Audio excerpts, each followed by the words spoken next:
अस्सलाम वालेकुम व्यूअर्स, मैं हूं एहसन क्रेशी एडवोकेट। आज हम डिस्कस करेंगे आफरे क्या है और आफरे की सज़ा क्या है। पाकिस्तान पिनल कोड की सेक्शन 159 के मुताबिक आफरे एक ऑफेंस है। आफरे कौन सा ऑफेंस है, इस पर डिस्कस करते हैं। आफरे से मराद वो ऑफेंस है जब दो या दो से ज़्यादा अशख़ास अवामी जगह पर लड़ाई झगड़ा करके जो सुकून है उस जगह का वो बर्बाद करते हैं, यानी कि पब्लिक पीस को डिस्टर्ब करते हैं लड़ाई झगड़े की वजह से।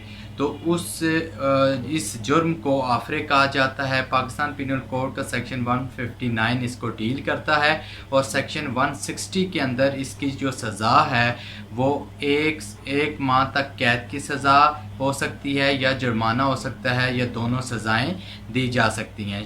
CRPC के शेड्यूल 2 के मुताबिक आफरे एक काबिल ज़मानत जुर्म है।